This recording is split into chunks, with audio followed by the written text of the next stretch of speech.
Nós estamos na última aula, na quinta aula da matéria de didática geral, curso bacharel em teologia, Academia Bíblica Bereia, turma das segundas-feiras. Hoje é segunda-feira, dia 15 de agosto de 2022. Queremos agradecer de coração o esforço que cada um de vocês tem colocado, a paciência. Semana passada tivemos uma enorme dificuldade de chegar aqui em casa, estávamos com um compromisso no outro fim de semana em Boston, e ao voltarmos fomos surpreendidos, né, aqui na chegada com uma violentíssima tempestade que não permitiu nenhum avião descer no aeroporto de Orlando. Aí ficamos 2 horas e meia dando voltas em torno da cidade de Jacksonville. Aí veio outra tempestade, coisa de filme. Não nos permitiu descer em Jacksonville, aí ficamos dando 1 hora e meia de volta e descemos em Daytona Beach. Quando descemos em Daytona Beach, outra tempestade. Uau! Uma viagem que começou às 9h15 da manhã, terminou 15 para as 8 da noite. 15 para as 8 da noite, eu cheguei no aeroporto de Orlando, cansadíssimo em casa, fui chegar 20 para as 9, porque ainda peguei tráfego do aeroporto para cá. Ou seja, foi uma segunda complicada. Essa é a razão que eu tive que cancelar, ficou impossível. Mas agradeço, irmão, cheguei vivo, porque o negócio foi feio. Eu pensei que dessa eu não ia sair vivo, não. Sinceramente, foi estranho demais. Mas Deus é bom. Ele sempre é misericordioso em nos proteger nessas situações que a gente pensa que tudo foi embora, mas coisa não é por aí, não. Graças a Deus. Então, agradecemos as orações. Próxima aula, dia 22 de agosto, começaremos a próxima matéria, Teologia Pastoral. Tá? Creio que todos já estão de posse do material da apostila. E dia 29, não se esqueça, de agosto é o último dia da entrega do questionário, tá? Eu só preciso das respostas. Não mandem perguntas para não fazer um enorme volume, e já no princípio de setembro, quero crer que até antes do dia 10 de setembro eu já quero liberar a maior quantidade possível de notas, que eu tenho várias notas guardadas, mas eu já quero liberar num pacote só para vocês já estarem bem mais tranquilos. Só posso adiantar que a maioria, graças a Deus, até agora, está passando nas matérias, alguns um pouquinho apertados, com a corda no pescoço, mas estão passando. Estão passando, né? E o mais importante é passar. Eu sei que alguns estão se esforçando, mas a corda está aqui, quase sufocando, mas estão passando, com a graça de Deus. Vamos na página 21, eu acredito, posso estar errado aqui nas minhas notas, é onde eu parei, página 21, tipos de aula e procedimentos de ensino. Alguém me corrija se eu estou errado? Tipos de aula e procedimentos de ensino, pelo menos é onde eu anotei, posso ter me equivocado, me enganado. Me ajudem, por favor, página 21, tipos de aula, porque as outras páginas eu deixei para os irmãos lerem. Lembram-se disso? Eu deixei um grupo de páginas para vocês fazerem a leitura, porque essa é uma matéria de natureza muito técnica, e a aplicação na teologia é na medida que a gente vai desenvolvendo o assunto. Então, era para ler até a página 25, pastor. 25, vamos lá. Oh, yes. Então, esses dados, perfeito. Eu fiz, então, a anotação equivocada, ou seja, a leitura seria até a página 25, nessa parte que mostra os percentuais do nosso aprendizado. Ok. Perfeito.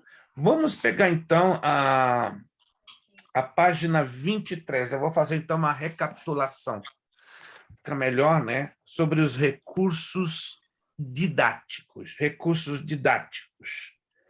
É interessante a gente, embora vocês já leram, né, mas é interessante a gente dar uma ênfase aqui, e aí nós damos o prosseguimento. Repita, essa aula vai durar 1 hora, não vai passar de 1 hora, devido a que estamos fazendo a finalização, a conclusão, tá? E na próxima aula, permitindo Deus, começaremos a nova matéria, a matéria de teologia pastoral.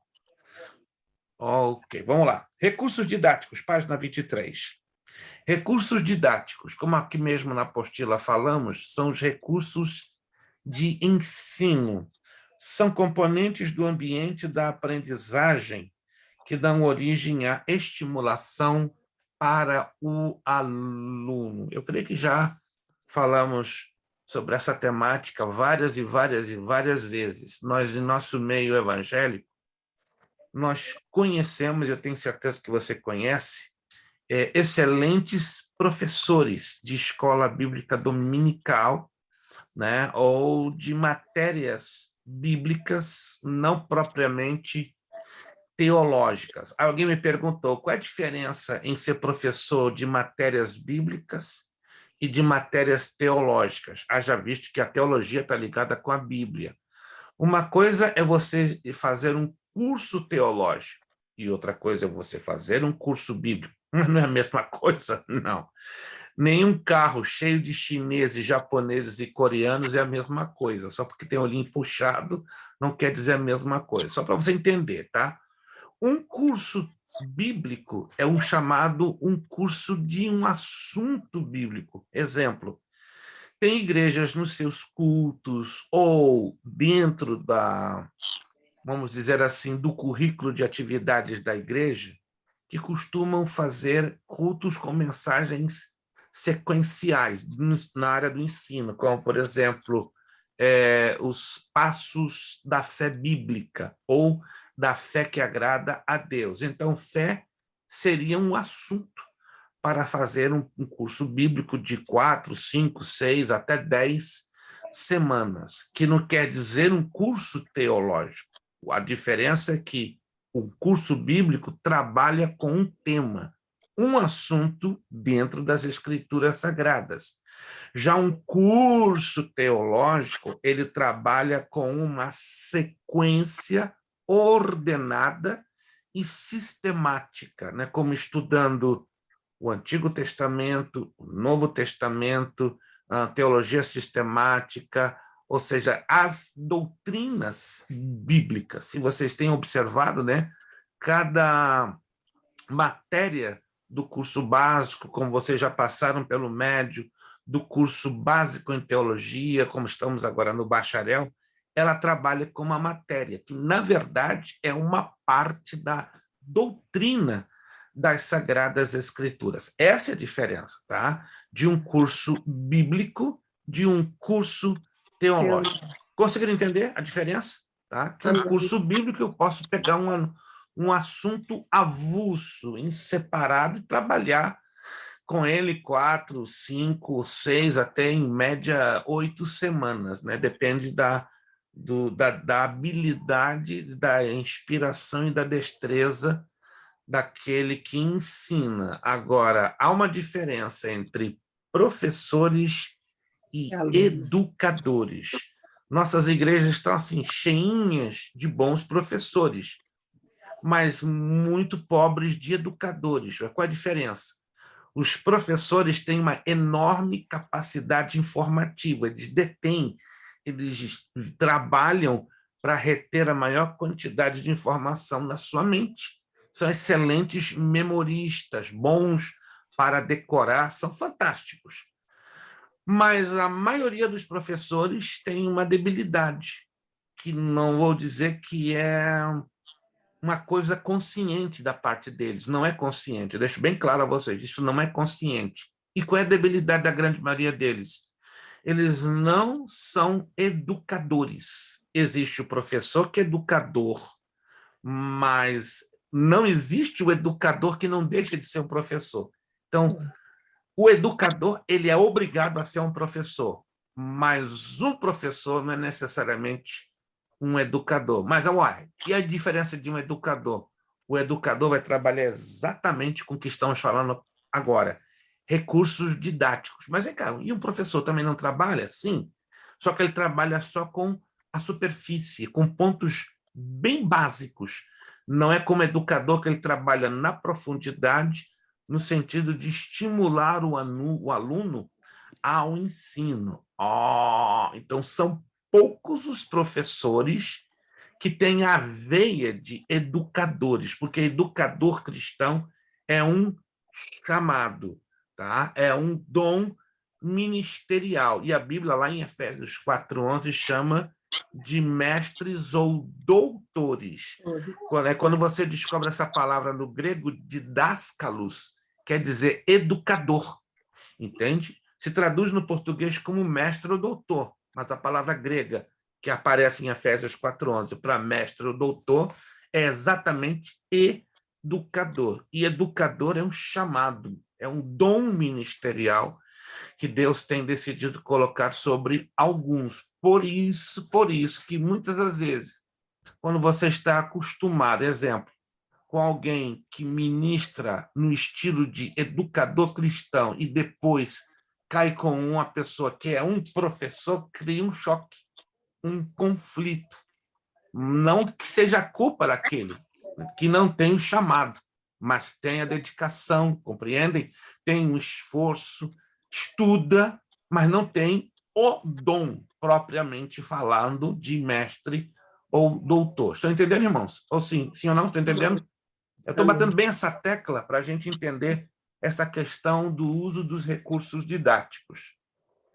Tradicionalmente, esses recursos são classificados das seguintes maneiras. Isso aí é uma coisa que muitos de vocês já sabem, mas é interessante chamar a atenção, porque são as formas mais usadas que ajudam ao aprendizado. Recursos visuais, projeções, cartazes, gravuras. Aí vem os recursos auditivos, rádio, gravações. Não sei se vocês já tiveram acesso a alguns sites. Hoje tem moda uma coisa chamada podcast, ou podcast. Já ouviram falar de podcast ou podcast? Muitos jornais americanos, europeus, brasileiros trabalham com esse sistema de podcast ou podcast, da rádios. Eu ouço muito rádio, né, por internet, rádios da Europa, rádios daqui dos Estados Unidos, rádios do Brasil, tá? E eu tenho assinatura grátis e algumas pagas de podcast, né? Qual é a vantagem dos podcasts? Você pode ouvir notícia gravada no formato áudio em todo momento que você queira, né? Até existem livros, né? Não sei se você conhece o Kindle, que é um sistema da Amazon. Tem o Kindle livros digitais, formato e-book, e tem o formato Audible. Não sei se vocês já ouviram falar que existe, né, um formato áudio para você não ler, mas ouvir livros, Audible. Tá? O Amazon tem, quem tem o Amazon Prime, em algumas publicações, tem acesso a esse dispositivo, tipo podcast. Né? Eu tenho 4 Bíblias em áudio, uma em português, uma em espanhol, uma em inglês e uma em francês. Ou seja, é super importante, né? Por exemplo, eu estou lendo a Bíblia em inglês, naquela versão escolhida, e eu tenho a mesma Bíblia no formato áudio. Então, me ajuda a reforçar o que é a memorização, tanto pelo fato que eu estou lendo, como também pelo fato que eu estou ouvindo. Então, hoje nós temos muitos bons recursos auditivos, né? Que tem pessoas que têm uma boa facilidade na memória visual. Outras têm uma excelente facilidade na memória auditiva. Já outros têm mais facilidade o quê?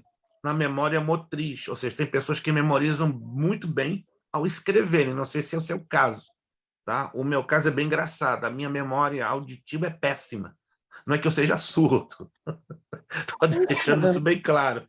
Mas a minha capacidade de memorização via audição, ela é literalmente péssima. Eu tenho que ter a atenção redobrada, multiplicado por 4. Até minha mãe pensava que eu tinha alguma deficiência auditiva, né? ou chamado deficiência de atenção, como costumam dizer. Mas não, é porque a minha capacidade de memória ela é muito elevada na visão e na escrita, que é a memória motriz. Então, eu memorizo assim, um estalar de dedos pelo que eu enxergo, leio e pelo que eu escrevo. Né? Basta eu escrever uma página, uma linha, bum, já entrou na minha memória. A mesma coisa quando eu leio. Agora, que custa? Eu levo digamos, um exemplo, 20 minutos para memorizar um texto ouvindo, mas lendo eu levo 5 minutos, né? E escrevendo eu levo 2 minutos, né? Porque cada um tem habilidades mais fortes em determinadas áreas, né? Eu não sei, só por curiosidade, irmã Ana, a sua memória, ela funciona melhor em que sentido? Visão, Escrevendo. ouvido ou escrever? Escrevendo. Memória motriz. Escrevo, memorizo. É perfeito. Irmão Gleick, a sua memória funciona melhor lendo, escrevendo ou ouvindo? Ouvindo, pastor. Ouvindo. Então, a sua capacidade auditiva de concentração é muito boa, perfeito. Guerreiro, a tua memória ela é boa lendo, escrevendo ou ouvindo?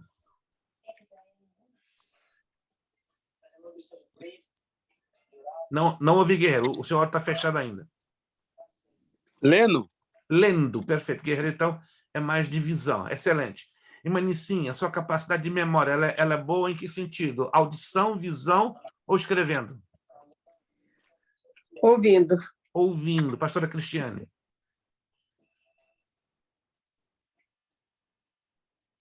Me ouve, pastora Cristiane? Não. Sim, ouvo. Sim. Sua memória funciona melhor lendo, ouvindo ou escrevendo? Escrevendo. Escrever. Olha que interessante, Várias né? vezes. Exato. Muito interessante. Obrigado pelas respostas. Para vocês verem que cada um de nós somos diferentes. E por sermos diferentes e termos habilidades naturais diferentes, né? Não confunda essas habilidades com dons espirituais. Não tem nada a ver com dom espiritual, né? São habilidades naturais que Deus nos deu, obviamente, né? E varia de cada um, né? Os gênios, só para ter uma ideia, de repente entre vocês aqui tem um gênio, né? E até já tenho uma ideia de quem seja. Os gênios têm uma capacidade muito acentuada nos 3.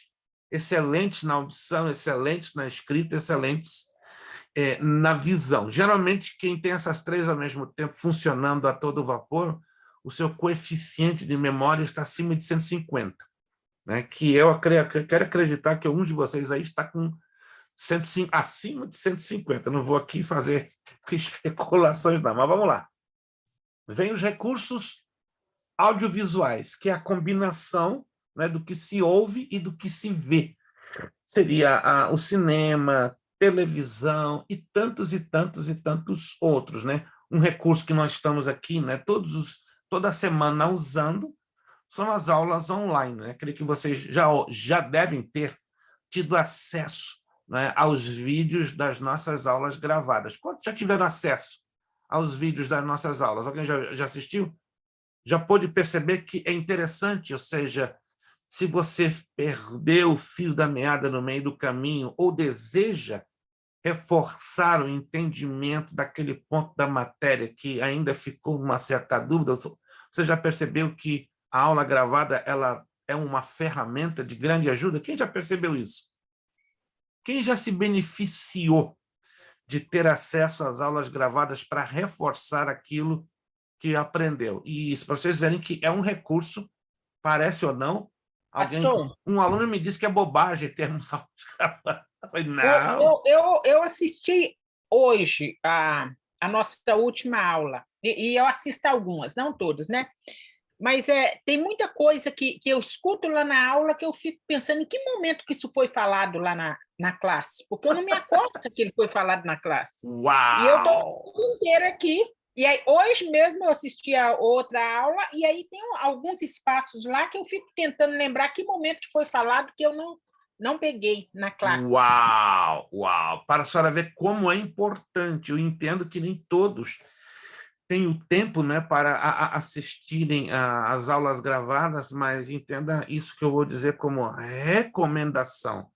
Recomendação, não como uma imposição, né? Mas eu recomendo. No caso da irmã Ana, ela já disse tudo.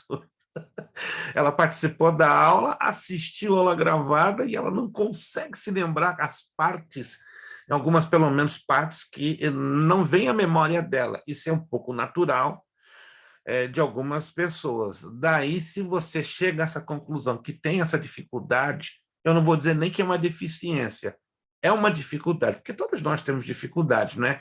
Temos temos limitações nas nossas memórias, né? Mas se você chega à conclusão que tem esse tipo de limitação, minha recomendação, né?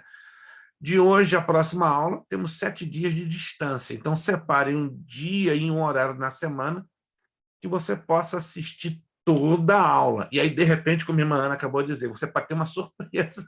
Você vai se deparar com pontos que não vai conseguir se lembrar. Vai parar, aonde aconteceu isso? Fique tranquila, irmã Ana, você é uma pessoa completamente normal, não tem nada de sobrenatural ou de deficiente. Isso é bastante normal. De 10 pessoas isso acontece, para a senhora ficar tranquila e consolada. De 10 pessoas acontece isso com 4. Então, com 40% de alunos online, né? O presencial já é um pouquinho menos, já são 30%, 20%, mas no online está constatado que são 40%. Vamos lá. Nem essa, nem outra classificação é universalmente aceita. Que interessante isso aqui, ó. Todas são muito arbitrárias, pois sabemos que as expressões sonoras, verbais, visuais se complementam. Uma classificação que, apesar de muito ampla, se aproxima mais da realidade é o seguinte. Isso aqui é muito interessante, né? Recursos humanos e recursos materiais. Como é que nós dividimos os recursos humanos? Professor, aluno, pessoal escolar, comunidade. Isso, na verdade, ela se aplica melhor às aulas presenciais, né? Porque o presencial, queiramos ou não, traz uma considerável diferença, né? Vocês que já experimentaram no passado, né, conosco, estudando as aulas presenciais, sabem que tem uma sensível diferença. Alguns alunos, infelizmente, nunca conseguiram se adaptar bem na questão das aulas online, né? Mas é o que eu costumo dizer. Eu entendo que o ser humano tem essa dificuldade, em alguns casos, de adaptação, mas quando se quer, se batalha, se vai à luta, e aquilo que mais para nós é um cavalo de Troia, um cavalo de batalha, se torna uma expressão natural, porque quando você quer conquistar algo, você arregaça as mangas e vai para frente, ó, e conquista. Eu estou errado, irmãos? Quando queremos, ainda que a dificuldade seja enorme, batalhamos com a ajuda de Deus, conquistamos. Claro, as dificuldades sempre vão existir. Recursos materiais. Interessante isso aqui, ó. Ele é dividido em 3 partes: recursos do ambiente natural, do ambiente escolar e da comunidade. Do ambiente natural, só aquilo que nos cerca, né? Água, rocha, nuvens, eu poderia colocar aqui muitas coisas, mas eu só mencionei essas 2. Ambiente escolar, lousa. Para quem não sabe o que quiser, lousa é aquele quadro, né? O chamado quadro negro, quadro verde. Giz, não se usa mais giz, irmãos, acredita? Pelo menos aqui na América não se usa mais giz. Para não dizer que eu não usei giz há coisa de 5 meses. Eu estive numa igreja hispana aqui no interiorzão da Flórida. Gente, aqui tem uns lugares que você pensa até está no século XIX, bem no interiorzão, uma igreja hispana. Eu me assustei. Encontrei lá quadro verde e giz. Eu falei, uau! Uma igreja de mexicanos. Aí voltei no passado, falei, vocês têm giz aqui, gente? Que legal! Eu fui dar uma aula de obreiros, né, que me convidaram, né, numa parte da tarde. Eu me deliciei, né? Saí com a mão toda esbranquiçada, mas há muito tempo, gente. Olha, até chorei de emoção no final. Mas você está chorando de tristeza? Não, de alegria. Por quê? Porque eu estou pegando em giz depois de mais de 15 anos. Começaram a rir. Não, irmão, aqui é coisa mais comum, né? São tão pobres, tão... Gente, aqui no interiorzão, está aqui a 1 hora de casa, uma localidade chamada Eustis. Se você pegar o mapa da Flórida, também acima de Orlando, 1 hora de viagem, né? Um recantinho bem no meião do mato. Pensa no lugar de fazenda, cavalo, laranja, plantações, né? Cheirando a mato mesmo, né? Gente pobre, mas olha como a sede doida da palavra, né? Eu passei a ter uma experiência muito bonita, né? Lecionando com quadro e fiquei com... Depois o pastor não quer levar de lembrança um pedacinho de giz. Não, me dá 2, por favor, que eu não vou ver isso tão cedo. Cheguei em casa, minha esposa, ué, que é isso? Giz? Tu acredita? Isso no meião da zona rural do interior da Flórida.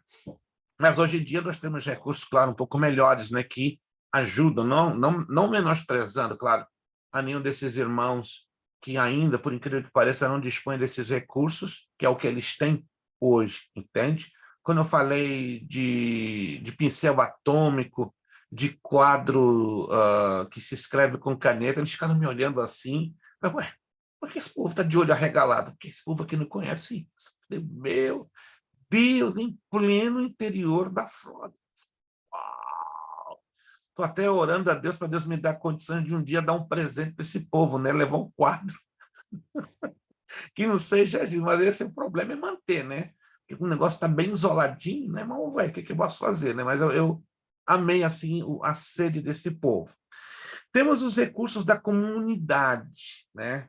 Que, por exemplo, é um sonho, é um projeto meu particular, na Academia Bíblica Berea ter uma biblioteca própria, né? Vamos, se Deus quiser, este sábado, esteja, por favor, me ajudando em oração, vamos estar inaugurando o primeiro núcleo presencial aqui em Orlando, uma igreja brasileira de Caquemuel, pastor Ângelo Rosa.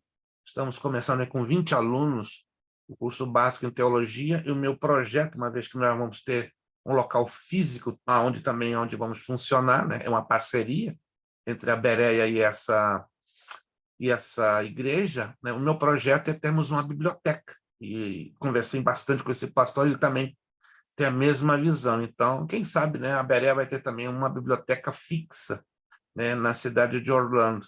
Em setembro, teremos um núcleo presencial em Danbury, na igreja do pastor Loami Aguiar. Também me ajude com as suas orações, já estamos também beirando aos 20 alunos, e aí, aonde Deus nos mandar, nós estamos fazendo a obra dele. Vai ficar um pouquinho mais cansativo para a gente ficar viajando uma vez por mês para Denver, mas vamos fazer isso com alegria, né? Porque irmã Ana, irmã pastora Cristiana, se lembram, né? Nós morávamos em Boston e toda semana íamos para Denver, né? Era bem cansativo, né? 3 horas de carro, mas a gente viajava de trem e ônibus, era um total de 10 horas toda semana viajando, né? Então, pegar um avião para viajar 2 horas e meia não mata ninguém. Uma vez por mês ainda não mata ninguém. Deus estará providenciando todas as coisas. Vamos lá. Essa classificação que acabamos de mencionar tem a vantagem de incluir os recursos da comunidade, que no nosso caso, né, aplicado a nós, que contribui para diminuir a distância entre a escola e a realidade onde ela se insere. O uso adequado dos recursos didáticos, aí você vai perguntar, qual é a função dos recursos didáticos? É para ajudar os professores. Em quê? Número 1, motivar e despertar o interesse dos alunos.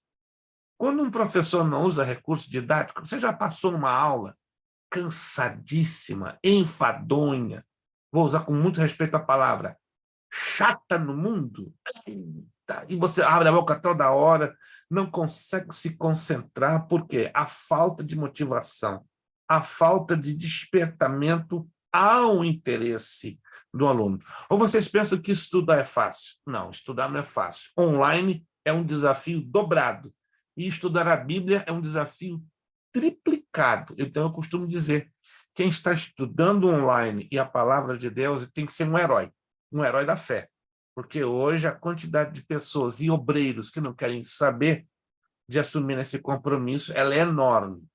Estamos, infelizmente, por um lado, né, perdendo alunos, por outro, Deus está sendo misericordioso, estamos ganhando, mas no online estamos perdendo bastante alunos. E uma das razões, fora as razões pessoais e de trabalho, é a dificuldade de concentração nas aulas online, porque, vamos ser sinceros, nem todos conseguem ter um bom foco, uma boa visualização, ou melhor dizendo, uma boa concentração nas aulas online. Aí temos que trabalhar com mais do que nunca, com recursos que motivem e que despertem um aluno. Desenvolver a capacidade de observação nos alunos. É muito normal hoje alguém ler a Bíblia e não observar detalhes. Vou dar um exemplo. Olha, um exemplo, vocês vão até chorar, ou de raiva ou de alegria. Abra sua Bíblia, no Salmo 23. Que isso, pastor? É escolinha do professor Raimundo, logo no Salmo 23. Não, eu vou mostrar um negócio para vocês super curioso. Que nós não, a maioria, escute, a maioria, quando lê a Bíblia, não observa detalhes. Salmo 23. Eu creio que a maioria de vocês já sabem de memória, mas eu vou ler. Eu vou fazer 3 perguntinhas que implicam na observação que o aluno tem que ter. Preste atenção, o negócio aqui é bem interessante. Ó. O Senhor é meu pastor, nada me faltará. Deitar-me faz em verdes pastos, guia-me mansamente às águas tranquilas. Refrigera minha alma, guia-me pelas veredas da justiça, por amor do seu nome. Ainda que eu andasse pelo vale da sombra da morte, não temeria mal algum, porque tu estás comigo, a tua vara e o teu cajado me consolam. Preparas uma mesa perante mim na presença dos meus inimigos. Unges a minha cabeça com óleo, o meu cálice transborda. Certamente que a bondade e a misericórdia me seguirão todos os dias da minha vida e habitarei na casa do Senhor por longos dias. Simples demais, não é verdade? Só que na hora de observar detalhes, nós temos dificuldade. Por exemplo, dentro deste salmo, nós temos algumas importantes temáticas ou assuntos, preste atenção. Dentro deste salmo, nós temos algumas temáticas ou assuntos ligados diretamente com a pessoa do Senhor Jesus Cristo. Vamos lá, qual de vocês conseguiriam identificar estas temáticas ou estes assuntos ligados à pessoa do Senhor Jesus Cristo? Se você lê o texto, você vai descobrir. Se você não lê, você não vai descobrir. Temos aí mais de 3. Só para dar uma dica, temos mais de 3 temáticas ou 3 assuntos que têm uma ligação direta com a pessoa do Senhor Jesus Cristo. Que o Senhor é pastor, provedor, cuidador. Pastor é o primeiro, né? Está na cara. Então, Jesus é o que pastoreia, é o que guia. Segundo, provedor. Excelente, mana. Excelente. Mana está fazendo direitinho os deveres de casa. Provedor. Temos um terceiro aí. Seriam características ligadas à pessoa do Senhor Jesus Cristo. Traz o sustento. Sustentador. Estão notando, gente? Pastor, protetor, provedor, que mais? Guia por caminhos de retidão. Guia. Isso quer dizer o seguinte, que Jesus é o nosso orientador. Orientador. Estão percebendo ou não estão percebendo? Tem mais outra característica aí.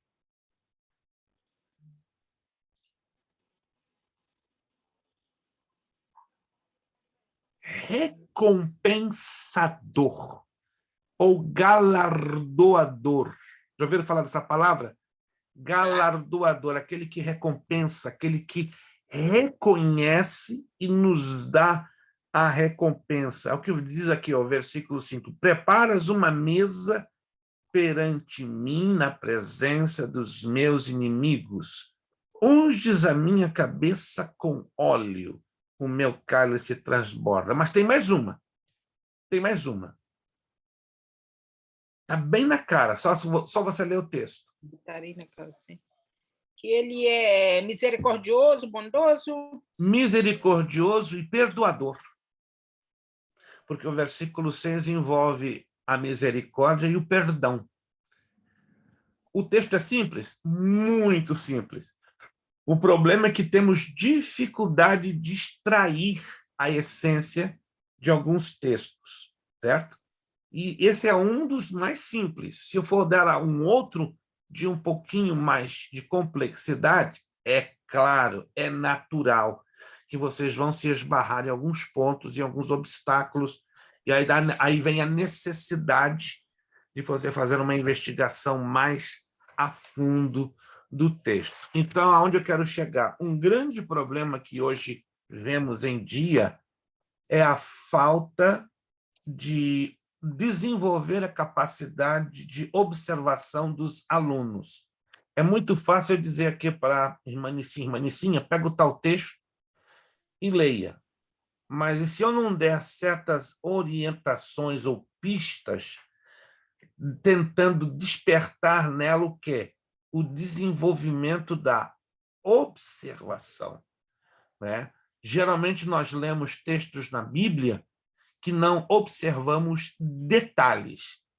Havia um texto, eu creio que eu já falei desse texto, vamos ver se alguns de vocês vão se lembrar de algo que eu já falei, se não me engano, ou foi aqui na turma do bacharel, ou na turma no médio, em alguma turma do básico. Eu sei que eu falei desse assunto já pelo menos umas 10 vezes, porque eu tenho assistido os vídeos das aulas, né, porque eu sou obrigado a assistir para eu me corrigir, né? Ou vocês pensam que eu não assisto. Eu assisto com o objetivo de eu me corrigir, porque se eu falei algo fora de lugar ou fora de contexto, claro, eu tenho que me corrigir ou melhorar a minha abordagem. Abra sua Bíblia em Mateus capítulo 27. Tem aí uma perguntinha. Eu acredito que eu já fiz essa pergunta. Ou aqui a vocês, ou já um outro grupo. A outro grupo tem absolutamente certeza. Capítulo 27. Se você não abrir o texto, vai ficar difícil você responder essa minha pergunta. É uma questão de você não é obrigado a ler comigo. Mas se você não ler, você vai ter dificuldade em entender aonde quero chegar. E essa dificuldade pode continuar persistindo com você. Mateus capítulo 27, versículos 50 ao 53. Mateus capítulo 27, do verso 50 ao 53. Todos abriram? Os que puderam abrir? Eu motivo você a abrir. Por favor. Não se trata de uma obrigação, mas se trata de você avaliar o que eu estou dizendo. Isso é sério. Muita gente, não tem um ditado que o peixe morre pela boca, ou seja, com anzol, mas o cristão morre pela falta de observação, porque ele pode engolir qualquer coisa como fosse a palavra ou a verdade de Deus. Mateus capítulo 27, verso 50. Isso aqui é altamente curioso. E Jesus clamou outra vez com grande voz e entregou o Espírito. Eis que o véu do templo se rasgou em dois, de alto a baixo, e tremeu a terra, e fenderam-se as pedras, e abrindo-se os sepulcros, e muitos corpos de santos que dormiam foram ressuscitados. E saindo dos sepulcros depois da ressurreição dele, entraram na cidade santa e apareceram a muitos. Vou ler de novo o texto, para vocês entenderem bem a pergunta que eu vou fazer a título de observação. E Jesus, clamando outra vez com grande voz, entregou o Espírito, e eis que o véu do templo se rasgou em dois, de alto a baixo, e tremeu a terra, e fenderam-se as pedras, e abriram-se os sepulcros, e muitos corpos de santos que dormiam foram ressuscitados. E saindo dos sepulcros depois da ressurreição dele, entraram na cidade santa e apareceram a muitos. Vou fazer só duas perguntas. Esse texto que acabamos de ler se refere a que ou a qual evento? Esse é um grupo de versículos que estão narrando um evento de altíssima importância dentro da história bíblica. Qual foi esse evento? Ou qual é esse evento? Qualquer um de vocês pode abrir o áudio e me dar a resposta. Arrebatamento? Não. Não, irmã Nicinha. Opa, irmã Nicinha. Nossa, agora... Fica ligado, irmã Nicinha. Troca a tomada. Irmã Nicinha, se a senhora fala arrebatamento, aí eu vou ficar triste. Vou começar a chorar. Não faz isso comigo, não. A crucificação a crucificação do Senhor Poxa Jesus. vida, que eu fui A longe. morte do Senhor Jesus. Com cuidado, irmãzinha. Não me faça chorar hoje, não. Eu quero continuar sorrindo e feliz aqui. Não me deixa triste, não. Pelo amor do Pai. Vamos lá. Então, esse texto está se referindo à crucificação, à morte do Senhor Jesus. Agora, a pergunta de $1 milhão. Se vocês leram o texto com atenção, aí vem o problema. Aí tem algo estranho, muito absurdo e que não funciona dentro da lógica humana. Tem um fato aí dentro. Ok, todos esses versículos falam da morte de Jesus, da crucificação, do momento que ele foi crucificado, correto? Isso não temos uma gota de dúvida. Mas aí tem uma situação, aí tem um evento, aí tem um acontecimento que ele está dentro da lógica humana, dentro, repito, da lógica humana, totalmente fora do lugar. É um negócio, como diz aí a garotada de fora, coisa de doido, de louco. Que fato é este? Está aí dentro. Mas se você leu, vai observar. Se você não leu direito, não vai conseguir encontrar.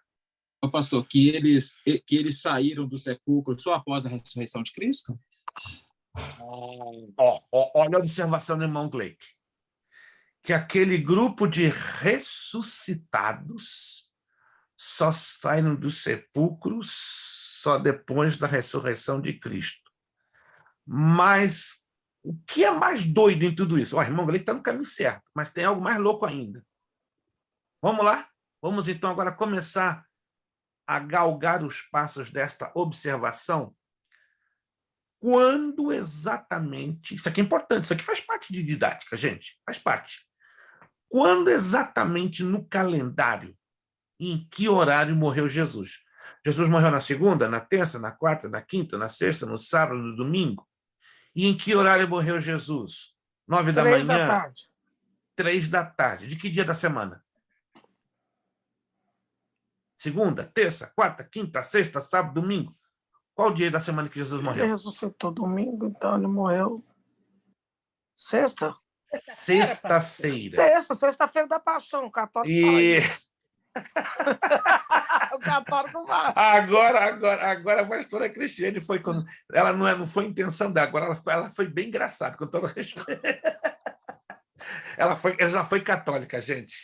Já fui católico. Ela já foi católica. Eu não tive esse privilégio. Eu saí do judaísmo, fiz voo direto, caí dentro nos braços de Jesus. Então, quem foi católico já sabe direitinho, sexta-feira da Paixão. Tá? Isso é um privilégio de vocês. Eu nunca fui católico, fui sempre judeu e fui bater nos braços do Messias. Ok. Anotaram, então? Jesus morre na sexta-feira. Qual horário? Qual horário mesmo? 3 da tarde. 3 da tarde, que é a 9ª hora, de acordo com a contagem do tempo judaico. Lembre-se que a Bíblia fala da contagem do tempo judaico e a contagem do tempo romano. Nós temos que observar isso com atenção. Aonde a Bíblia está falando que se trata do tempo judaico e aonde a Bíblia está se referindo ao tempo romano, para isso não dar uma confusão, porque que traz uma confusão, sem dúvida nenhuma. Vamos lá. Jesus ressuscita quando? Em que dia da semana? Domingo. Domingo. A Bíblia não fala exatamente o horário, mas vou dar uma dica aqui para vocês. Capítulo 28 de Mateus. E no fim do sábado, quando já despontava o primeiro dia da semana. Estão me acompanhando o texto, gente? Quem está me acompanhando? Isso aqui faz parte de observação do texto.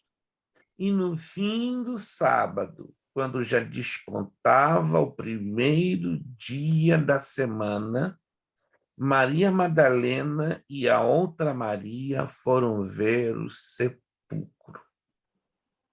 Quando, no nosso horário, o sábado terminava? No nosso horário. 6 horas de que horário? Da tarde ou da noite? Ou da manhã? Ó, Da noite, ué. Não, Não, não. o primeiro dia da sábado- semana para eles não é domingo? Preste atenção. O sábado judaico começa às 6 horas 6 da manhã. Isso. Perdão, termina 6 horas da tarde, desculpe. da 6 tarde. horas da 6, tarde. 6 da tarde. 6 da tarde e vai terminar às 6 da manhã do dia seguinte. Está me acompanhando? No que termina no dia seguinte, porque o dia judaico ele é contado em 12 horas, mais as vigílias da noite. 4 vigílias. São São 4. 4 vigílias de 3 em 3 horas. Exatamente. E já que o texto aqui está falando no fim do sábado, quando já despontava o primeiro dia da semana, então isso seria o quê? 6 horas da manhã 6 horas da do manhã. primeiro dia judaico, ou do primeiro dia da semana do calendário judaico. Se nós formos olhar pelo tempo romano, escutem, pelo tempo romano, entre a morte de Jesus e a sua ressurreição, transcorreram 2 dias. Me acompanham?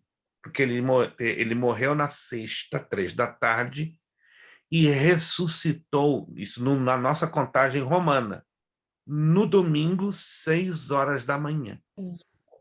Aí seriam 2 dias, mas a profecia do Antigo Testamento fala que o Filho do Homem ficaria nas entranhas da terra quantos dias? 3. Mas são 3 dias judaicos e não romanos. Conseguiram entender? Porque, do contrário, seria Sim. segunda-feira, os 3 dias, se fosse pela contagem romana. Segunda de manhã. Isso, exato. Se fosse levar em consideração a contagem romana, mas não podemos considerar a contagem romana, é a contagem judaica. Então, a contagem judaica dá exatamente o quê? 6 horas da manhã de domingo. Aí fecharam o quê? Os 3 dias judaicos. Então, vamos recapitular juntos? Jesus morre sexta, 3 da tarde, no nosso horário, hora dona, no calendário judaico. Mas ele ressuscita no domingo, perto das 6 da manhã. É a dica, é a característica que nos dá o texto de Mateus 28:1. Entendido até aqui? Então, o que de absurdo existe? Agora, completando o que o irmão Gleick acabou de falar, o que de absurdo na lógica humana que existe? Que quando Jesus morre, sexta-feira, 3 horas da tarde, um grupão de mortos salvos ressuscitam. Ressuscitam. Mas quando é que eles aparecem dentro da cidade de Jerusalém, que é a cidade santa? Só depois que Jesus ressuscita. Peraí. Isso está estranho. Claro que está estranho. Eles ressuscitaram e ficaram quietinhos nos sepulcros quase 48 horas. Uau! Observaram isso no texto? O milagre da ressurreição já foi um milagre. Sim ou não? O milagre da ressurreição. Ou a ressurreição não é um milagre? Gente, alô? É um milagre. Ressurreição não é milagre ou não? É um milagre. Então o milagre foi duplo. Além deles terem ressuscitado, ficaram sem comer, sem beber, sem se mover, 2 dias no sepulcro, esperando o quê? A ressurreição de Jesus, para saírem para a cidade de Jerusalém e se apresentarem. Mas por que eles ficaram lá dentro? Agora você vai dar um bom glória. Porque o Antigo Testamento tem várias profecias falando que Jesus seria quê? As primícias dentre os mortos. Oh, my God. E o que é primícia? É o primeiro. Rasgou o véu, pastor? Exatamente, quando o véu é rasga, está lá no texto, no verso 52, 51, 52. Quando o véu rasga, acontece 5 eventos. Quando Jesus exclama, está consumado, aí acontecem 5 fatos, 1, 2, 3, 4, 5, em sequência. E o 5º fato é a ressurreição desses mortos. E eles ressuscitam, repito, sexta-feira, 3 horas da tarde. mas eles não poderiam sair fora dos sepulcros, dar a cara. Ei, estamos aqui. Não, não, porque Jesus ainda não tinha ressuscitado, porque o Antigo Testamento tem várias profecias dizendo que o Messias seria a primícia dentre os mortos. O que é a primícia dentre os mortos? Ressuscitar para nunca mais morrer. Então Jesus foi o único que ressuscitou ali para não morrer nunca mais. Já os outros ressuscitaram, presta atenção, e voltaram a morrer. Como é que eu sei disso? Quando eu leio a história paralela, todo aquele grupão de cristãos que ressuscitaram ali na morte de Jesus voltaram a morrer. Quer um exemplo? Um outro exemplo para você entender melhor? Lázaro, o filho da viúva de Naim, não ressuscitaram, mas voltaram a morrer. Mas morreram depois, né, pastor? Sim. Depois, claro. Agora, pastor, eu queria te fazer uma pergunta. Eu li esse texto aqui rápido, eu estou assustada. Os pessoal que estava guardando Jesus, eles caíram como morto quando Jesus ressuscitou, né? Exatamente, por causa da pastor, própria... A glória do Pai. A glória do Pai foi tanta que aqueles soldados não aguentaram. Olha o absurdo, voltando para hoje. Tem gente que tem uma experiência dessa e daqui a pouco ele é subordinado a mentir que o corpo foi roubado. Yeah. Então, isso é para dizer o seguinte, a pessoa pode ter a experiência que for. Sangue de Jesus, o dinheiro corrompe, né? Boa observação, Perigo. minha irmã. Boa observação, né? Porque ver uma coisa dessa e depois mentir, misericórdia, pior que Judas. Concordo 100% com a senhora. Eu já fiz essa observação numa pregação, alguns irmãos ficaram de olhos arregalados. Mas vem cá, gente, vamos parar para pensar. Os soldados viram a glória do Pai abrindo o sepulcro. Uma pedra que se calculava, baseado pelas pesquisas da arqueologia, era uma pedra não menos de 25 toneladas. Alô? Uau! Está me ouvindo? 25 toneladas. 3 homens muito mal empurraram aquela pedra para rolar e fechar o sepulcro. E mais ainda, estava cheio de selos do Império Romano. E os selos eram amarras de cordas, e eram colocadas cera para ficar bem grudado. Então, o sepulcro estava lacrado, igual a Gorilla Glue. Conhece a Gorilla Glue? Aquela cola do gorila, tá? Que eu quase já perdi o meu dedo. Deixar um tempo chegar assim, ó. Eu tenho uma cicatriz aqui nos meus 2 indicadores. Eu tinha os meus 23 anos de idade, o bendito do Glória colou fora de hora, e ó, para tirar isso aqui, tive que cortar. Com canivete, eu tenho 2 pequenas cicatrizes na frente aqui dos meus 2 indicadores. Então, humanamente, era impossível aquele sepulcro ser aberto, né? Mas, como a nossa irmã falou, os soldados romanos viram a glória do Pai, abrindo o sepulcro, Jesus saiu, a Bíblia não narra como aconteceu em detalhes, mas aqueles idiotas, tem que ser muito idiota para isso, foram subornados com dinheiro para mentir com respeito à ressurreição de Jesus, né? Os judeus não crê, né? Não crê até hoje, por causa de o quê? De uma mentira. Como Satanás é tirano, né? Como Satanás é sagaz. Isso tem acontecido e continuará acontecendo até que a vitória de Cristo seja proclamada de uma maneira completa na Terra. Todos entenderam a minha abordagem? Como é importante fazermos a observação da leitura de um texto bíblico. Quantos aqui entenderam? Quantos aqui entenderam? Eu não vou entrar mais adiante, porque tem dezenas de textos. Dezenas de textos que os pregadores pregam, usam no púlpito totalmente fora de contexto, fora de lugar, sem dar o quê? A devida explicação nos pontos que exigem observação. Eu tenho certeza, gente, me desculpe a franqueza, que vocês têm lido vários textos da Bíblia e não têm observado os detalhes. Esse é um deles. Tá? Eu separei aqui 9 textos, mas o tempo não vai me permitir entrar em maiores detalhes. Na matéria de teologia pastoral, eu vou aproveitar e vou jogar esses textos. Vocês vão ficar de boca aberta. Coisas que já costumamos... Esse véu do templo aí Sim. É uma simbologia, pastor? Esse véu do templo seria uma simbologia? Não. É o véu literal do templo. É o véu literal do templo. Lembra-se do véu do tabernáculo? Ele é o mesmo que é transportado para o templo.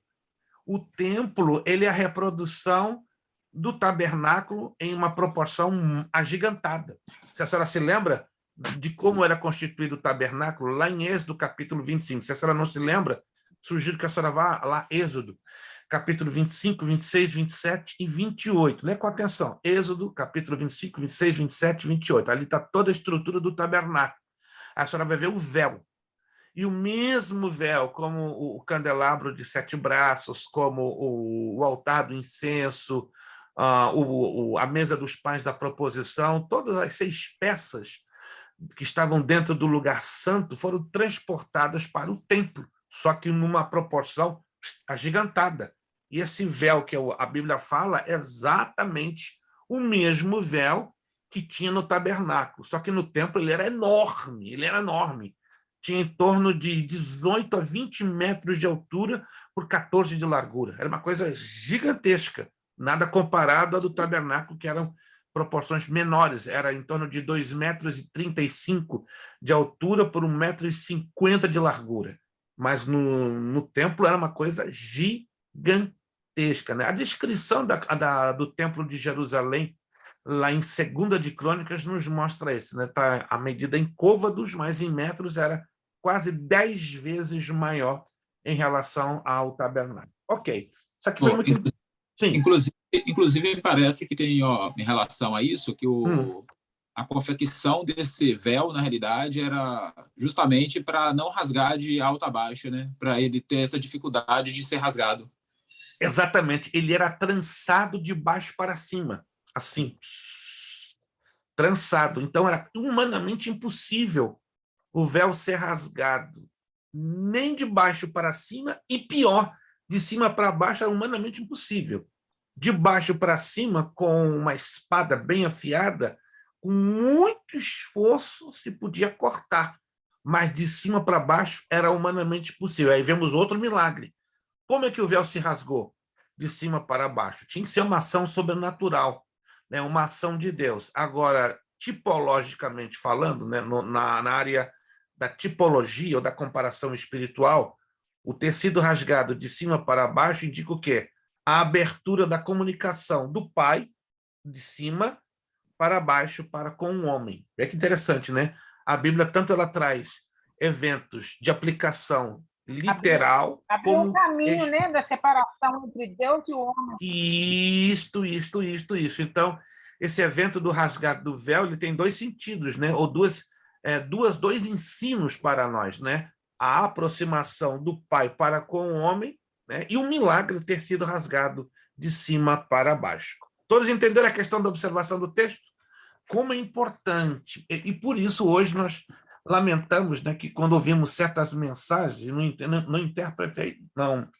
interprete isso da minha parte como uma crítica, é uma observação, porque os pregadores geralmente não observam esta parte em particular, né, que é tão importante, como ela é muito necessária, correto? Vamos lá, então. Outra coisa é aproximar o aluno da realidade, trazendo para a Bíblia os mais de 31.000 textos ou versículos da Escritura Sagrada. Você pode trazê-lo de maneira o quê? Contextualizado. O que quer dizer contextualizar? Aplicar no dia a dia. Nem tudo na Bíblia é teoria. Nem tudo da Bíblia é algo abstrato. Praticamente toda a Bíblia ela tem 2 aplicações, uma aplicação concreta e uma aplicação abstrata, uma aplicação teórica e uma aplicação prática. Então, outra coisa importante é aproximar o aluno da realidade. Depois, visualizar os conteúdos da aprendizagem, né? A temática bíblica que você aprende, coisas assim impressionantes, é sobre o tabernáculo. No mestrado em teologia, quem for para o mestrado, não são todos, eu sei disso, é um número bem pequeno, temos uma matéria chamada tipologia bíblica, e ela se ocupa basicamente de todos os símbolos e tipos da Bíblia. E o maior deles é o tabernáculo. Só no tabernáculo, gente, tem mais de 700 símbolos que apontam para Jesus Cristo, para a igreja e para o crescimento do cristão. É um dos mais ricos tipos da Bíblia Sagrada é o tabernáculo, né? Mas isso só terão acesso a esse conhecimento do tabernáculo aqueles que desejarem ou se animarem a irem para o mestrado, né? Porque essa é a matéria do mestrado em teologia. Tipologia Bíblica 1. Teremos Tipologia 1 e Tipologia 2.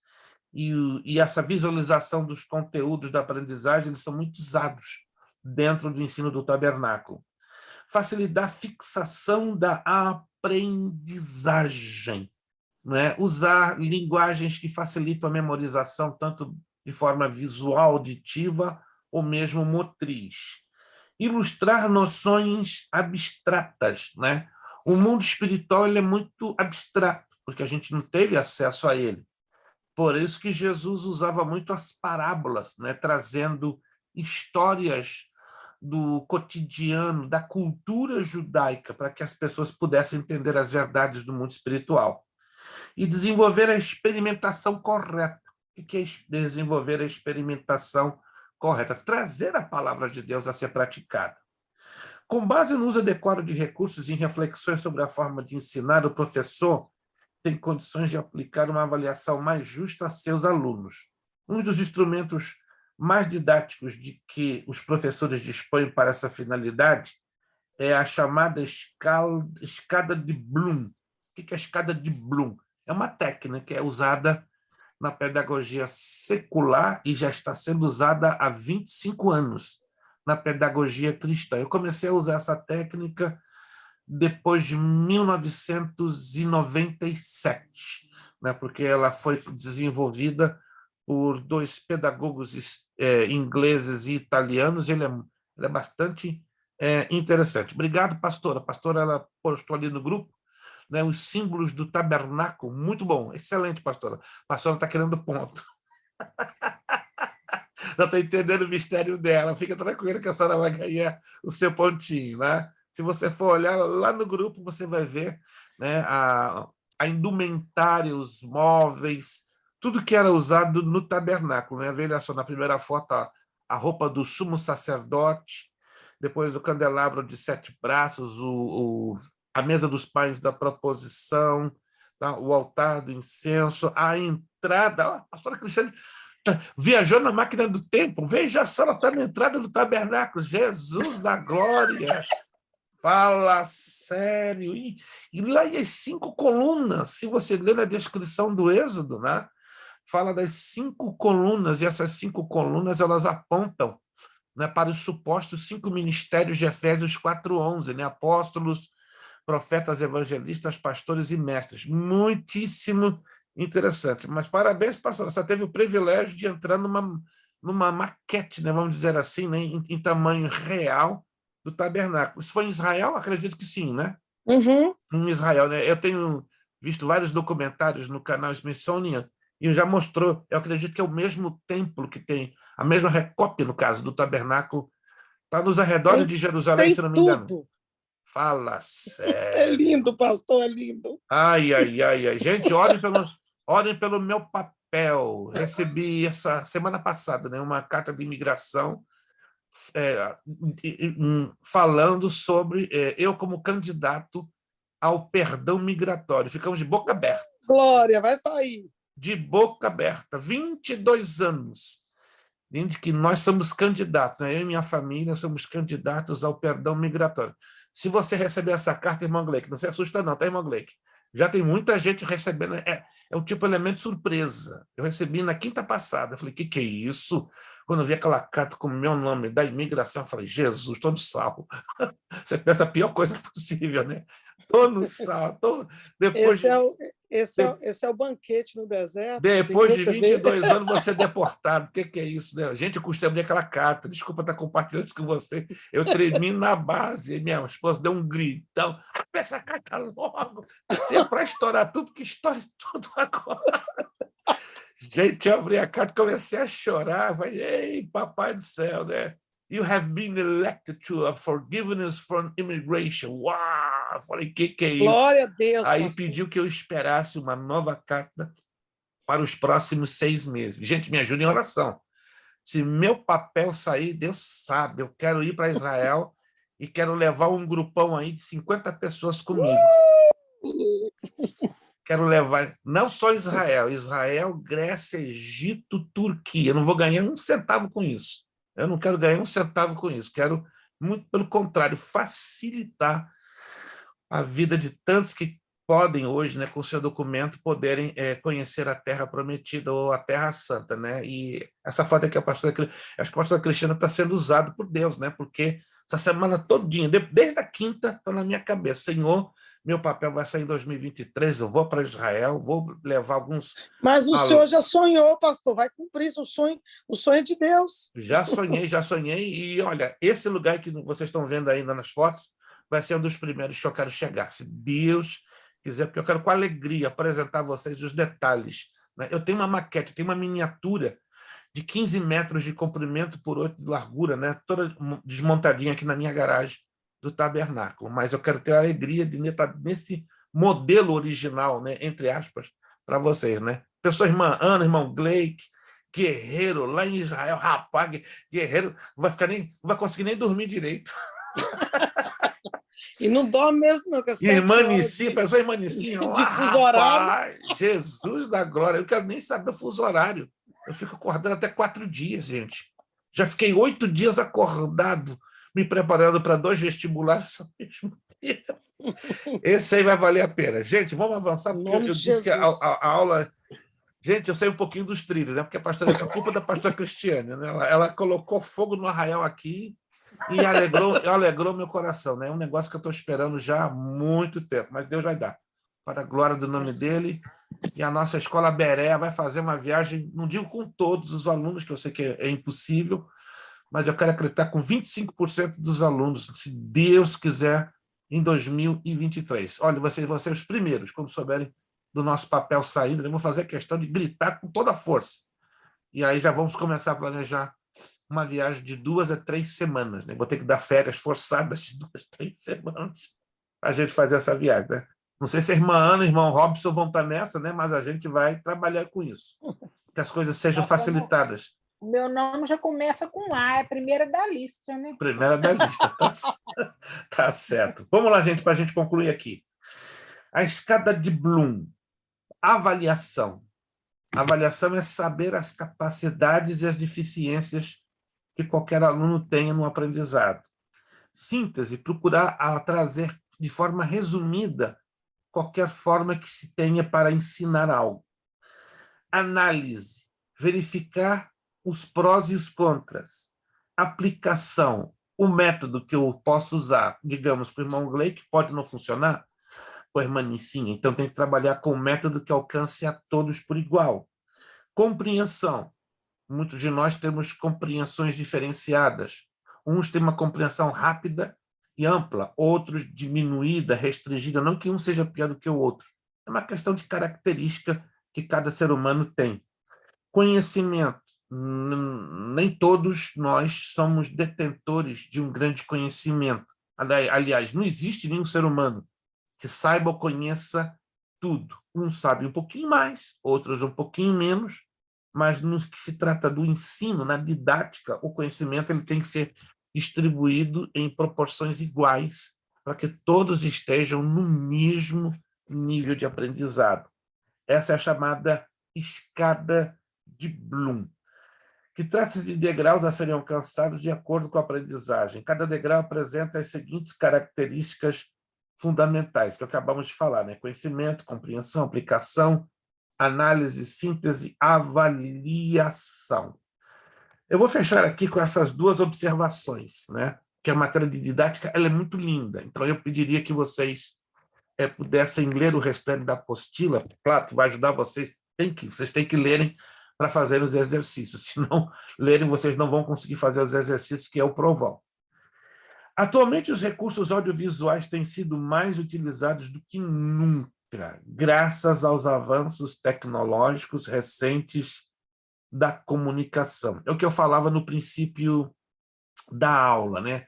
Muitos anos da minha vida como educador cristão, usei o quadro giz, com muita alegria voltei a usar há 5 meses, né, numa igreja aqui no interiorzão da Flórida. Mas hoje, repito, a tecnologia nos tem dado recursos tremendos, maravilhosos para melhorarmos, né, a qualidade de ensino. Mas se investe, né? Tem que se fazer investimento, não investimento de tempo apenas, mas investimento de valores, de dinheiro, né? É uma situação que, às vezes, alguns alunos de escolas não entendem, né? Porque eu estou pagando um valor tão caro pela mensalidade. Não, o aluno tem que parar para pensar. Se ele acha que o valor da mensalidade que ele paga é caro, é porque ele não está avaliando o que está por detrás. E o que está por detrás? Um custo. Tudo tem um custo, não é?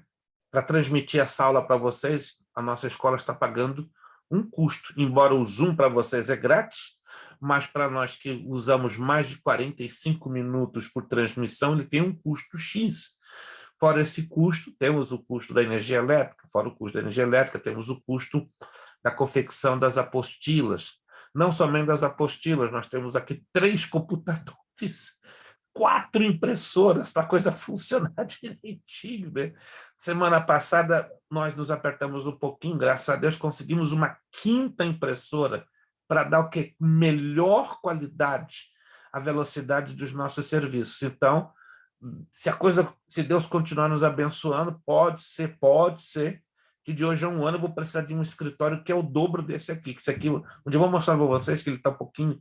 Eu estou fazendo algumas arrumações para vocês verem como eu estou cercado dentro de uma gráfica. Aqui, esse escritório que eu estou é uma exata gráfica, é um estúdio, ou seja, temos que trabalhar com certos investimentos para quê? Para dar um retorno de qualidade, né? Porque, para a glória do Senhor, Deus nos deu algo para trabalharmos com excelência, e eu sou uma pessoa exigente. Quero, para a glória do Senhor, dar excelência, não apenas na qualidade espiritual, mas também na qualidade material.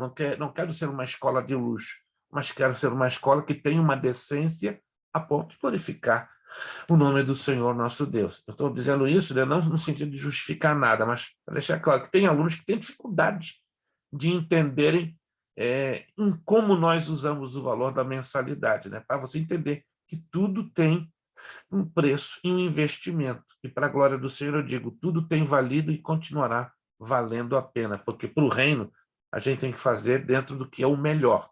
Se eu não posso muito com luxo, mas se eu posso trabalhar com o melhor para a glória do Senhor, estamos aqui batalhando, orando, pedindo com que a graça do Senhor continue nos sustentando, que é mais importante a dependência para com Deus. Mas vamos lá, para concluir isso aqui. Isso aqui é muito interessante. Ó, quanto à sua utilização em sala de aula, no entanto, cabe algumas considerações didáticas. O ser humano toma conhecimento do mundo exterior através dos 5 sentidos, né? Pesquisas revelam que aprendemos. Olha que interessante isso aqui, ó. 1% aprendemos através do paladar. Tem pessoas que aprendem a terem a memória gustativa. Eu não sei se você já teve aquela experiência de comer, digamos, uma comida e se lembrar de um evento há 30 anos atrás na sua vida. Não sei se você já teve essa experiência. Foi na semana retrasada, fui na casa de uma família de pastores hispanos e comi uma comida que me fez viajar no tempo 47 anos. Fiquei assustado, meu Deus, se eu fosse espírito, eu ia dizer que eu voltei no passado. Mas é a característica do paladar, que ele nos dá uma capacidade de memória. É pequena, é 1%. 1,5% através do tato. 3,5% através do olfato, né? As irmãs que são amantes de usar um bom perfume, 3,5% aprendem pelo cheiro. Que interessante.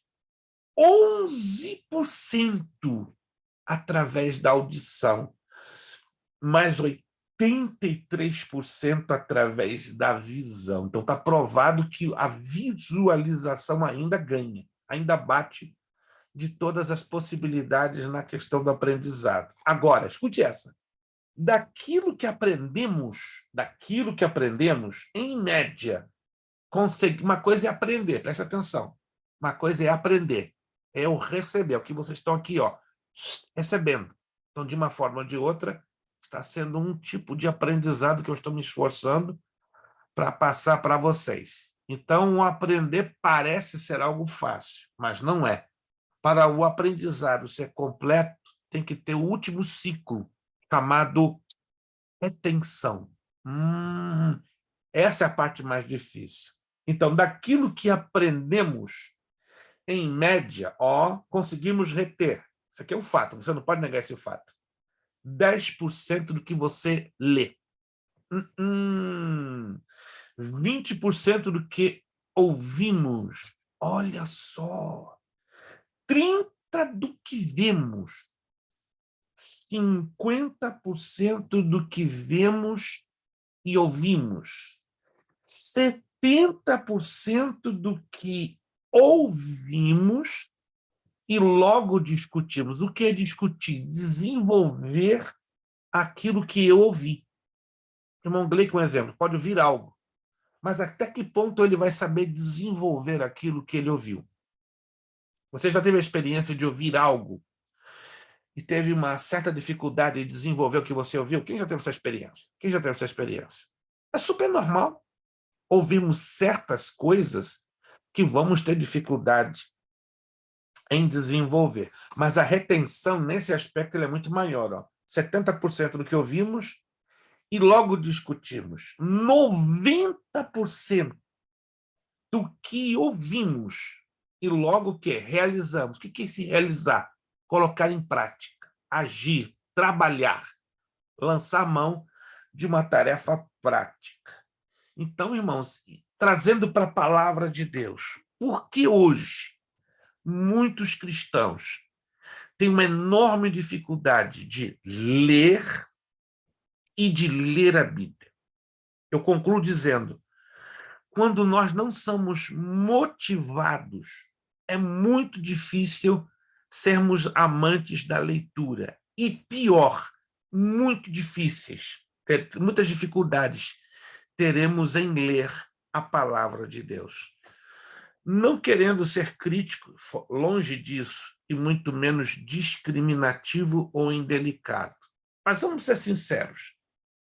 Quantos de vocês ainda têm dificuldade em leitura e em leitura da Bíblia? Vamos lá. Não se sintam envergonhados.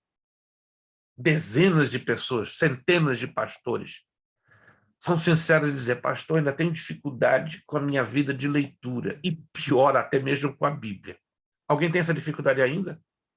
Com questão de leitura e leitura com a Bíblia? Que é isso, pastor? Leitura eu sou amante, mas no que se trata da leitura da Bíblia, eu não sou o mestre como vocês pensam, não. Eu me esforço para compreender algo, para ensinar algo, para transmitir algo. Não sou o detentor de toda a verdade e de todo o conhecimento. Eu tenho isso aqui, uma fraçãozinha bem pequenininha, que não me dá vantagem, mas me dá responsabilidade em transmitir com responsabilidade. Então, o que vai me diferenciar a minha pessoa de vocês é o nível de responsabilidade daquilo que eu me esforço em transmitir. Porque se eu transmitir errado, eu vou ter problemas primeiramente com Deus e eu vou gerar problemas em vocês, entendeu? Então, essa é o que melhor nos diferencia, porque eu tenho tantas limitações como vocês, tenho tantas necessidades espirituais como vocês, né? Luto muito para ler a palavra e ter o máximo possível de luz e esclarecimento, que não me isenta, né, de errar, que não me isenta de cometer equivocações, né? Por isso que eu sou muito cuidadoso, não sou melhor do que ninguém, nem pretendo sê-lo. Né? Quando eu ministro uma aula, me preparo. Essa aula de hoje, por exemplo, eu levei 4 semanas. Não estou aqui contando vantagem, mas levei 4. Eu levo geralmente 4 a 5 semanas preparando uma aula de 2 horas. E é um negócio pesado. Entendeu? A aula que eu vou dar amanhã, já estou há 5 semanas me preparando. A aula que eu vou dar na 4, já estou há 6. A aula que eu vou dar na 5, estou há 7 semanas me preparando.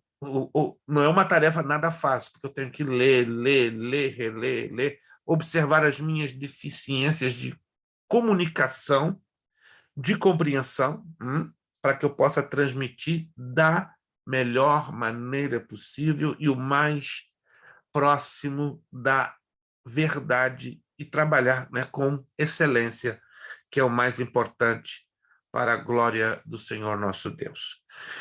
Meus irmãos, nós fechamos então essa matéria de hoje, didática geral, né? Vocês perceberam, é uma matéria puramente técnica, mas até onde eu pude trabalhar com o lado técnico para trazer dentro da Bíblia, eu me esforcei.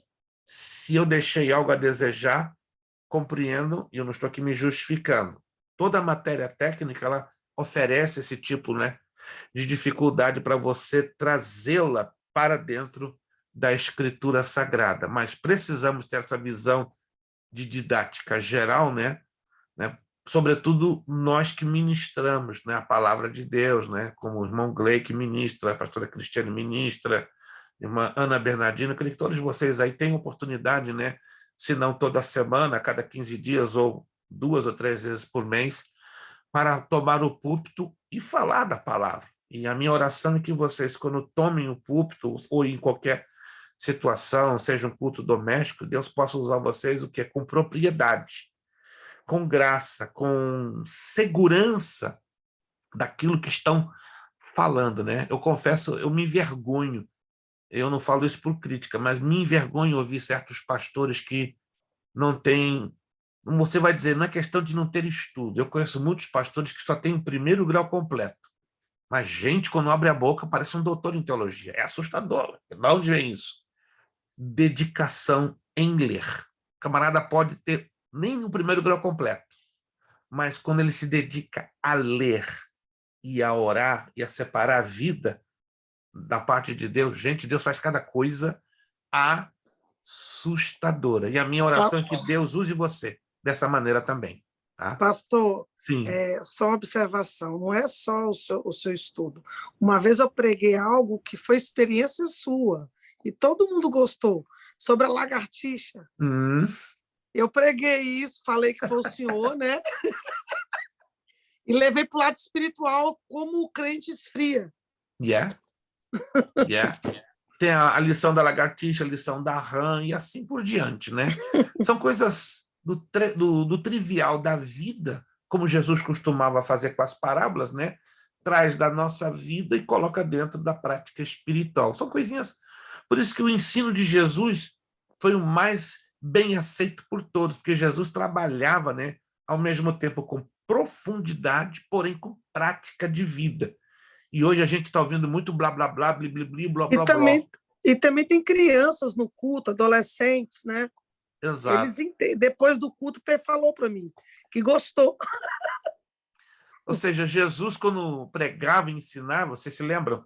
Quando ele falava as parábolas, quase todos, tem textos, né, nos evangelhos que diz claramente, quase todos entendiam o que Jesus ensinava, porque ele ensinava com o quê? Com autoridade. E a palavra autoridade no texto grego quer dizer com consistência, poder dos altos e praticidade. É a minha oração que eu faço todo. Que todo mundo entendia, né, pastor? Como? A linguagem, e uma linguagem que o povo entendia, porque ele foi o mestre da pedagogia e da didática, né? Exato. Então, ele usava uma linguagem acessível a todos. Entendemos que vão ocorrer situações que eu não vou poder usar, por exemplo, uma linguagem simples, como estou usando com vocês. Eu sou convidado 2 vezes por ano a ter um encontro com homens de negócio, ou seja, que são crentes, que são pessoas que estão num nível de educação superior muito elevada, né? 2 vezes por ano eu falo a advogados, a magistrados, a juízes. Já tive oportunidade nesses anos que eu estou nos Estados Unidos a falar a senadores, a deputados, né? Tanto hispanos como americanos. Eu treinei na base quando eu fui convidado em 2004 para falar num grupo de congressistas, né? Em Hartford, eram do estado de Connecticut. Falei, uau, o que eu estou fazendo aqui? Aí comecei a entender, né, que Deus também nos quer em todas as áreas da sociedade. A gente é pequenininho, mas a gente tem que aprender também a trazer uma linguagem que alcance esse povão, né, que é um nível muito elevado mesmo, muito elevado. E tem que ter graça de Deus e se preparar, né? Que Deus coloca a gente, às vezes, em situação que a gente menos espera, entende? Não sei se um dia Deus vai colocar você numa situação parecida, mas sempre é bom estar sempre lutando e se preparando. Eu não me espantaria ver o irmão Gleick um dia, não é? Na Casa Branca. Não me espanta. Irmão Gleick, sinceramente, não me espanta. Até já tive um sonho com o irmão, falo aqui com sinceridade. O irmão no salão oval, fazendo o que eu sei. Eu falo, ué, irmão Gleick no salão oval da Casa Branca, será que ele vai estar falando aí com algum presidente americano, né? Não duvido. Irmã Ana, um dia, falando com um governador, um deputado, com alguém grandão. Mas, irmãos, temos que estar sempre preparado. Também não duvido, irmã Nicinha, um dia aí, estar falando com um juiz, um magistrado, embora ele é uma mulher de Deus, uma mulher simples, mas Deus, na hora certa, né, dá a graça e dá as condições de preparação e capacitação. Amém? Creio que Deus nos falou alguma coisa nessa matéria de didática. Deus nos falou alguma coisa? Deus nos ensinou alguma coisa através dessa matéria? Aleluia! Prepare o seu coração. Agora vamos voltar à temática teológica. Vai ser para sacudir. A partir da próxima segunda, teologia pastoral, e continuo com vocês, né? 2 matérias seguidas. Aí depois vem o irmão Kleber, que é um excelente professor. Irmã Ana Bernardino já conhece o irmão Kleber. Não se assustem, não estou falando isso por menosprezo a nenhum outro professor que vocês tenham tido, mas, irmão Kleber, vocês não vão nem sentir uma gotinha da minha falta, nem um pouquinho, com todo respeito. Eu, diante do irmão Kleber, eu sou um verme, com todo respeito, eu sou um micróbio. O homem tem graça, tem capacidade, tem espiritualidade, né? Um professoraço. Eu fico muito feliz de estar ali abençoando o grupo do médio para a glória do Senhor. Eu tenho certeza que quando fizermos o revezamento, ele vindo para cá e eu para lá, vocês vão glorificar o nome do Senhor, porque é um homem de Deus mesmo, homem de Deus. Deus nos deu um grande presente e estamos aí orando para que Deus levante professores entre os alunos, que é o meu projeto para 2023, ter pelo menos mais 2 professores que sejam alunos. Me ajudem, por favor, com as suas orações. Eu sei que Deus já vai levantá-los. Já está preparando alguns deles para o coração, né? E na hora certa que eu não chegar lá, pá, já o negócio já está arrumadinho, preparado no coração do aluno e, acima de tudo, no coração de Deus. Vamos agradecer ao nosso Deus por esta aula. Pedir nossa irmã Ana Bernardino nos dirigir uma palavra de oração, agradecidos ao Senhor. Irmã Nicinha, tranquila que eu vou mandar aquele material para a senhora, uma vez que a senhora já está com a apostila nova, né? Mas a outra, fica tranquila que essa semana a senhora vai estar recebendo e não vai perder um capítulo sequer dessa saga, né? Que é o Bacharel em Teologia. Gente, muito obrigado, primeiramente. Obrigado pelo carinho, pelo esforço, irmão Gleick, obrigado, Deus abençoe a sua vida, a sua família, irmã Ana, obrigado. Um beijão no coração daquele homem de cabelos prateados, chamado Robson, né? Nunca vou ter aqueles cabelos bonitos, né? Nunca. Ele até faz charme, né? Uma vez eu vi na câmera, ele faz assim com a cabeça, o cabelo dá volta. Rapaz! Agora está sendo possível, pastor. Indo lá nesse país aí que o pessoal está indo, é possível. Vamos ver. Na Turquia é possível. Esse papel vindo aí é possível você ter um cabelo. Vamos lá. Então eu ponho extensão no resto. Eu vou perder a mulher se eu colocar cabelo. Gente, tem esse negócio. Se eu vou perder a mulher, não posso. Depois de 30 anos de casado, eu perder Maria Luísa é complicado, gente. Não posso fazer isso, não. Eu continuo careca mesmo. Eu continuo careca e casado. Obrigado, pastora Cristiane. Foi de grande bênção a sua participação. Obrigado pelas fotos, ter compartilhado. Irmã Nicinha, obrigado, orando pela senhora. A vitória é dobrada no nome de Jesus na sua vida. Guerreiro, obrigado mesmo. Saudações, irmã Juliana. Beijando os seus meninos, que deve estar enormes. Deus o livre. Nem consigo imaginar o Joabe, o tamanho dele. Meu Deus. Deus abençoe a todos em nome de Jesus. Irmã Ana, nos despedindo com a palavra de oração. Senhor Deus, graças te damos, mestre, pela honra e oportunidade de aprender sobre a sua palavra. Graças te damos pela vida de todos os alunos da Academia Bereia e também dos nossos professores. Graças te damos pela vida do nosso mestre, pastor Luiz Preste, que muito tem nos abençoado através da sua palavra. Honra e glória seja dada ao teu nome por tudo, em nome de Jesus. Apenas querendo agradecer os alunos que já puderam fazer o pagamento da mensalidade de agosto. Se ainda você não fez, lembre-se, até o dia 30 está de bom tamanho o pagamento da sua mensalidade do mês de agosto. Vamos então agradecer a Deus com o nosso lema: seriedade, seriedade, compromisso, compromisso, disciplina, disciplina, seriedade, seriedade, compromisso, compromisso, disciplina, disciplina, seriedade, seriedade, compromisso, compromisso, disciplina. disciplina. É necessário que ele cresça, É necessário que ele cresça, que eu diminua. que eu eu diminua. diminua. É necessário que ele cresça, É necessário que ele e cresça, que eu diminua. que eu Eu diminua. diminua. É necessário que ele cresça, É necessário que ele e que cresça eu e diminua. que eu diminua. E a Deus damos o quê? A A honra, honra a e a glória. Glória. Muito Boa obrigado, noite. Deus abençoe. Até a próxima segunda, 22 de agosto, aqui, com Teologia Pastoral, em o nome do Cordeiro de Deus, Jesus. Muito obrigado, a paz do Senhor a todos.